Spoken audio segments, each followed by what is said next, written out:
Hello' friends, আৰু এটা নতুন ভিডিঅ' লৈ আহিছোঁ আপোনালোকৰ মাজত।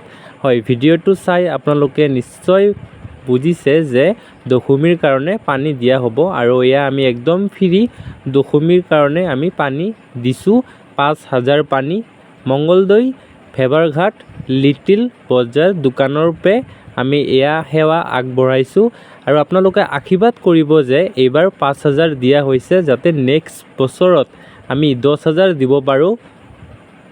আৰু এয়া চাওকচোন গাইছ, যি কাজিয়া লাগিছে, বাপৰে বাপ, মাৰামাৰি, একদম কাজিয়া, মাল খাই কেনে সি সিয়াক মাৰে বাদ দিছোঁ এইগিলা। আমাৰ পানী সেৱা